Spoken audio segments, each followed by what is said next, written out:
Hi guys, in this video we will look at the poem The Warm and the Cold by Ted Hughes. Before we start, we need to take note of the following. We are going to see a lot of similes in this poem. A simile is when you compare things using like or as. For example, she is like a free bird. She is being compared to a free bird using the word like. Another example would be, she is as free as a bird. Once again, she is being compared to a bird using the word as. The next thing we need to know is what a metaphor is. A metaphor is when you compare things without using like or as. So it's similar to a simile, but you don't use the words like or as when comparing things. For example, she is a free bird. Here we compare her to a free bird, but as you can see, there is no like or as. We also need to know what personification is. This is when you give inanimate objects, that means non-living, human qualities or abilities. For example, the table smiled and laughed with joy. We know that only humans can smile and laugh. Tables certainly can't. So this is basically impossible. But we give a non-living object human qualities. Let's move on. Let's take a look at the external analysis of the poem. Firstly, let's look at the structure. The poem consists of 43 lines. It has 3 stanzas of 12 lines initially, and then another 7 lines arranged in 3 lines, 1 line, 3 lines. In the first 3 stanzas, there is a regular rhyme scheme, and this creates a sense of order, balance, and harmony. It implies that everything has its place. The rhyme scheme is A, B, C, B, D, E, F, E, G, H, I, H, as you can see over here. The final 7 lines consist of 2 3-line stanzas with a single line between them. The tone of the poem is calm or gentle. The animals appear to feel comforted and warm despite being in freezing temperatures. The setting of the poem is in the countryside, in nature during winter. This is a lyrical poem with alternating verse and chorus sections. The verse sections describe the effect of the icy winter, while the chorus sections describe how the country animals behave in such cold weather. It is important to note that there is a shift or change towards the end of the poem where the poet turns his attention and focus away from the animals and instead towards the humans. Let's start analyzing the poem. Freezing dusk is closing, like a slow trap of steel, on trees and roads and hills and all, that can no longer feel. But the carp is in its depth, like a planet in its heaven. Let's analyze this line for line. In line 1, the poet refers to dusk.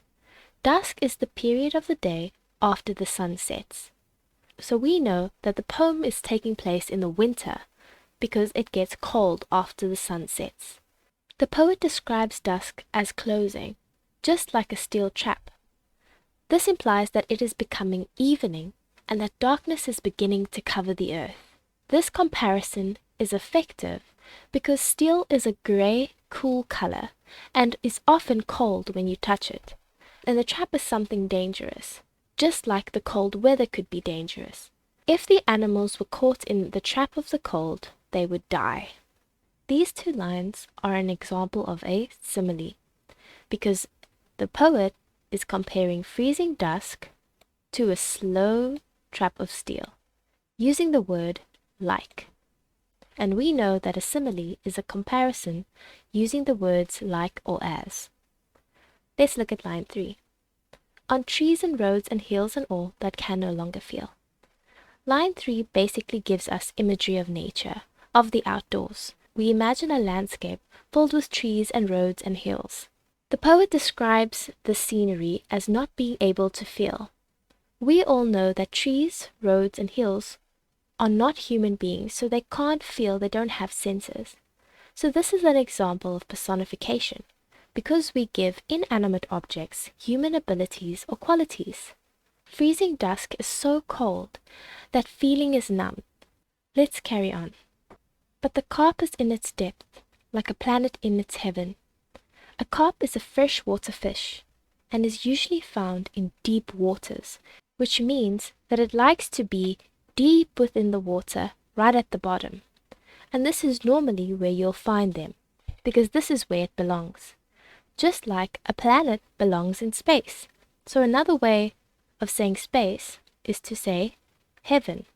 So the comparison of the carp in its depth to a planet in its heaven seems quite fitting, because both things are where they belong. This is an example of simile, because once again we are comparing a carp in its depth to a planet in its heaven, using the word like. Let's move on.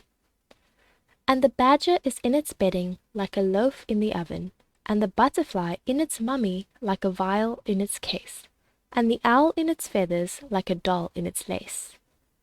Line 7 mentions a badger. A badger is a furry animal that looks like a skunk.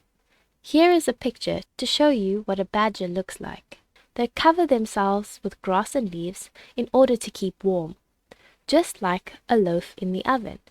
And we know when you bake bread, you have to put the loaf in the oven so that it can warm up and bake. So this is another example of a simile. And this simile creates a sense of comfort and warmth and a sense of belonging, because a badger is found where it should be, just like a loaf of bread is in the oven where it should be. So once again we see belonging, and we get a sense of warmth because of the oven imagery. Let's move on. Line 9 says, and the butterfly in its mummy. Line 10, like a vial in its case. So when butterflies transform from a caterpillar into a butterfly, they usually form a cocoon-like structure called a chrysalis, where the butterfly is wrapped in certain material until it is ready to hatch and fly away, almost like a mummy. Here are some pictures which show you what a butterfly in a chrysalis look like. The butterfly is compared to a vial in its case. Now, a viol is a musical instrument which looks very similar to a violin. And if you've seen musical instruments in their case, you will know that the instrument fits snugly inside, so it fits perfectly to the shape of the instrument in order to prevent breakage. So the viol obviously belongs in its case, just like the butterfly belongs in its mummy. This, once again, is a simile which gives a sense of belonging and proves once again that the animals belong in their surroundings. Let's move on. Line 11 says, and the owl in its feathers like a doll in its lace. Obviously, owls have feathers because they're a type of bird, and the feathers actually cover them, protect them, and keep them warm. Just like a doll usually comes in lace. Antique dolls almost always came wearing a lace dress, and this once again gives us a sense of belonging. The owl in its feathers is covered and warm, just like a doll would be covered in a lace dress. This simile once again gives us a sense of belonging. Let's move on. Freezing dusk has tightened like a nut screwed tight on the starry aeroplane of the soaring night, but the trout is in its hole like a chuckle in a sleeper. Once again, freezing dusk is described, but previously it was said to be closing. Now it is completely tightened, like a nut screwed tight. Here we see that it is completely dark. It is evening, and it emphasizes the tight grip that the cold has. This is a simile because freezing dusk is compared to a nut screwed tight. Let's look at line 15. On the starry aeroplane of the soaring night. Here we see a description of the evening, of nighttime. This imagery is effective because the night, like an aeroplane, soars above us. The the nuts have been tightened fully before the plane can take off. So basically, night can come. This is an example of a metaphor because a starry aeroplane is being compared to the soaring nighttime without using the words like or as. Let's move on to line 17. But the trout is in its hole like a chuckle in a sleeper. A trout is a fish that swims towards holes. So we know that this is where they belong. Just like the carp belonged in the depths of the waters, the trout belongs in holes within the waters. A chuckle in a sleeper basically refers to friends laughing before bedtime in a sleeper carriage on a train. This was something that happened quite often when people traveled on trains, so it's become like natural. So, once again, the trout is in its hole is being compared to a chuckle in a sleeper. This is a simile. We compare these two things using the word like. Once again, this shows us a sense of belonging. The trout belongs in its hole, just like a chuckle belongs in a sleeper. Alright, let's look at the next section. The hare strays down the highway like a root going deeper. The snail is dry in the outhouse like a seed in a sunflower. The owl is pale on the gatepost like a clock on its tower. Let's analyze it line by line. Line 19 refers to a hare. A hare is a fast, long-eared mammal that looks like a large rabbit, almost like this picture over here. And it is very common for hares to run across roads in the countryside, as you can see in the picture. In the same way, it is very common for roots to grow deeper. They grow downwards towards the water sources. So, once again, we see a simile. We are comparing a hare that strays down the highway to a root going deeper, using the word like. This once again gives us a sense of belonging, as everything is where it is supposed to be. Let's look at the next few lines. The snail is dry in the outhouse. An outhouse is an outdoor toilet, and it is very common to see snails in an outhouse, where they seek the warmth and the dryness. Just like a seed is packed in a sunflower. Just like a seed is packed in a sunflower. It has a snug fit, with almost no space in between. It shows comfort, warmth, and belonging once again. This is another example of a simile, as we compare a snail in the outhouse to a seed in a sunflower. They both belong in the place where they are found. Let's look at line 23 and 24. The owl is pale on the gatepost, like a clock on its tower. A gatepost is a cement pillar onto which the gate is attached, and you will very frequently see owls sitting on gateposts. This is a common occurrence. It is natural to see an owl on a gatepost in the same way that it is natural to see a clock on a tower. This once again gives us a sense of belonging. Once again, we see an example of a simile. We compare an owl on the gatepost to a clock on its tower. Let's move on to the next section. Moonlight freezes the shaggy world like a mammoth of ice. The past and the future are the jaws of a steel vice. But the cod is in the tide rope like a key in a purse. Let's look at line 25. Moonlight here shows us that it is now evening. The silver moonlight shines on the landscape and covers it with a silver glow, and this makes it look as if it is freezing everything it shines on. We then see the word shaggy, and shaggy means long, thick, unkempt hair or fur. This could be referring to the trees which look like fur or hair that is now covered with snow. Line 26 says, like a mammoth of ice. A mammoth is a type of large elephant that lived in the Ice Age, which is now extinct and that was covered in hair and had tusks. This is a hyperbole, which is an exaggeration, as it suggests the return of the Ice Age. Throughout the poem, the poet makes reference to the weather and the temperature as being freezing cold. So this just emphasizes how cold it really is. Line 25 and 26 give us another example of a simile, as we are comparing the moonlight which freezes the shaggy world to a mammoth of ice using the word like. Let's move on. The past and the future are the jaws of a steel vice. Here we see the past and the future coming together as the jaws of a steel vice would. This picture over here shows you the two jaws of a steel vice coming together and meeting in the middle, just like the past and the future do to create the present. This is an example of a metaphor because we are comparing the past and the future coming together like the jaws of a steel vice. So therefore, we are comparing two things without using the words like or as. Let's move on to the next two lines. But the cod is in the tide rip like a key in a purse. A cod is a type of fish that likes to swim in the tide rip. This image is being compared to a key in a purse. Once again, we see a sense of belonging, as the cod is in the tide rip where it belongs, just like a key belongs in a purse. This is another example of a simile, as we are comparing the image of a cod in the tide rip to the image of a key in a purse, using the word like. Let's move on. The deer are on the bare-blown hill, like smiles on a nurse.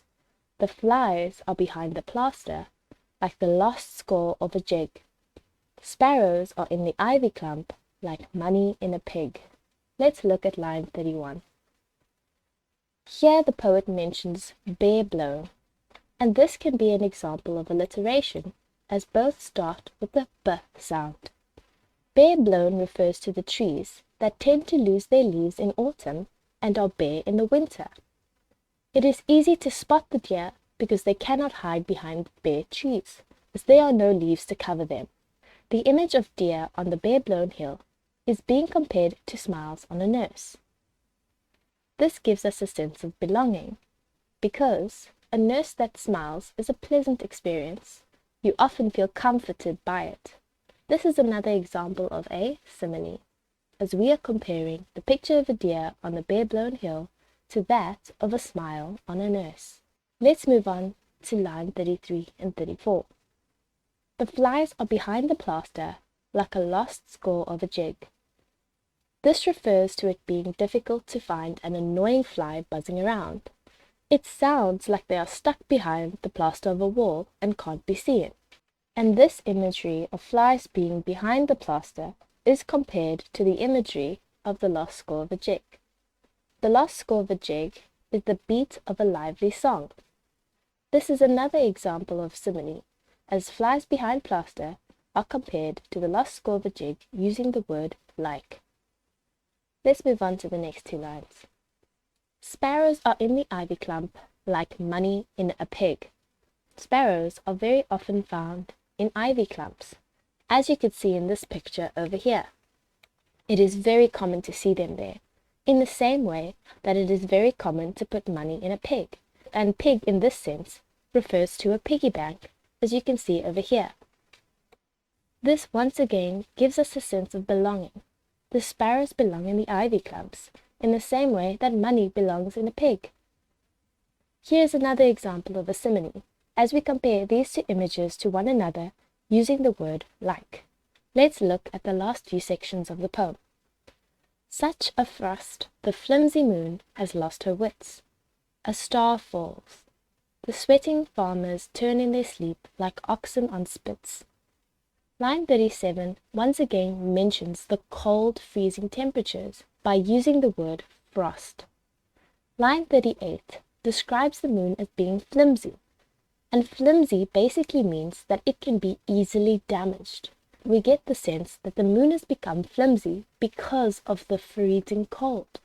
Line 39 describes the moon as having lost her wits. This is a way of saying that the moon has gone crazy, and this is due to the cold winter. This emphasizes just how cold the winter is. Now we see line 40, which stands on its own. And this line stands on its own to emphasize that a single star is falling from the sky, a shooting star. Let's move on to the next stanza. Here we see a shift in the poem. The focus turns away from the comfortable and warm animals to humans. let's see what it says about the humans. The sweating farmers turn in their sleep like oxen on spits.